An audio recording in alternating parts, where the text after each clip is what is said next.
hérité de nos pères. 1 Pierre chapitre 1, verset 18 à 19.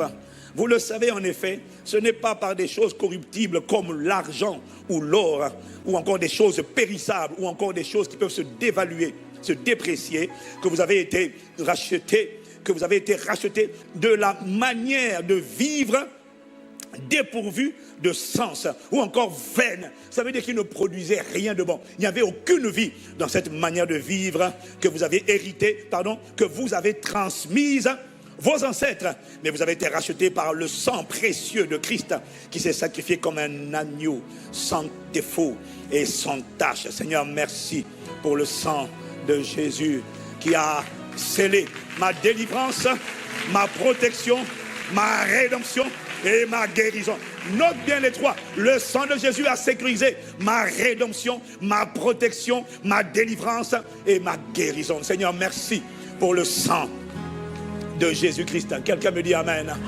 Donc il est important pour nous de comprendre que c'est toujours les esprits de la maison des pères, c'est-à-dire des ancêtres, qui combattent pour nous ramener en arrière à vivre la même vie d'alcoolisme, la même vie d'enfant hors mariage, la même vie de divorce, la même vie de pauvreté, la même vie de limitation, de petits boulots, d'instabilité. Bien aimé, la bonne nouvelle, c'est que cette vie passée s'arrête dans cette saison.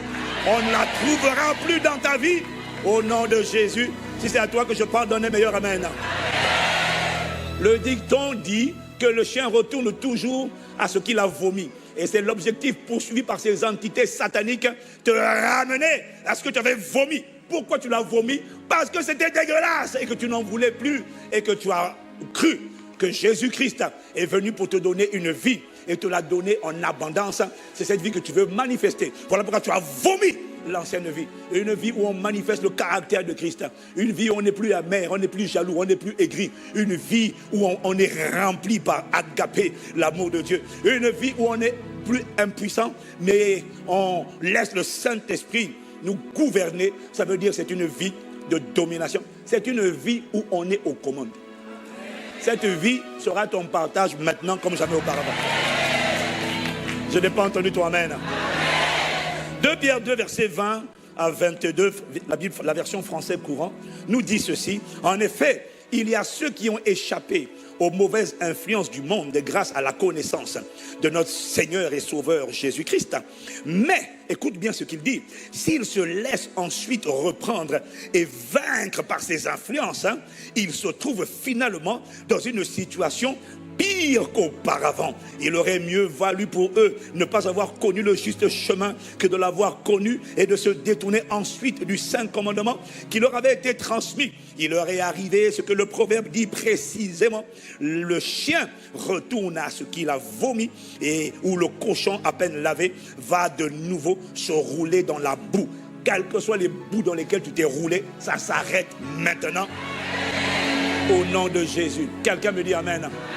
Ce que ce texte nous dit, c'est que lorsque tu te laisses ramener en arrière, lorsque tu te laisses rétrograder, lorsque tu laisses les entités qui ont contrôlé tes ancêtres, tes parents, les esprits d'échec, les esprits d'amertume, les esprits d'impudicité, qui t'emmènent à coucher à gauche, à droite, lorsque tu les laisses te ramener, ce texte dit que ta condition sera pire que la condition dans laquelle tu étais avant de venir à Jésus. Pourquoi? Parce que quand les démons n'aiment pas ceux qui leur échappent, quand ils t'attrapent, ah bon, tu étais parti à ICC, tu vas chanter là-bas, viens ici, et ils vont te molester. À cause de toi, on a perdu des âmes, à cause de toi, on a perdu des prisonniers, à cause de ton église là où tu priais là-bas, on a perdu ci, on a perdu ça. Tu vas voir, Voilà pourquoi, bien aimé, tu n'as pas le choix, tu ne peux pas te permettre de reculer.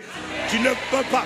Tu ne peux pas te permettre de dire, j'en ai marre, je retourne dans le monde. Tu ne peux pas, ça sera pire. Ça ne sera pas ton partage au nom de Jésus. Donne-moi un meilleur amen.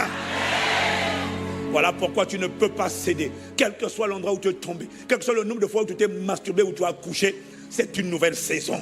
Pour toi, c'est une nouvelle saison. Tu verras la bonté du Seigneur cette année. Relève-toi, tiens bon, refuse de céder. On veut t'emmener dans les mêmes rejets, dans la même culpabilité, dans la même impudicité.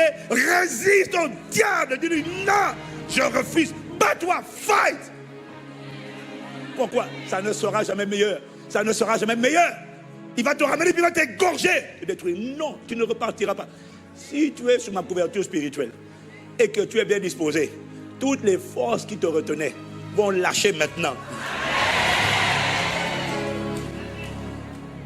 Donne-moi un meilleur amen. C'est pour ça que Jésus dit, quelle que soit la manière dont tu es tombé, souviens-toi de là où tu es tombé, repends-toi, relève-toi, ressaisis-toi.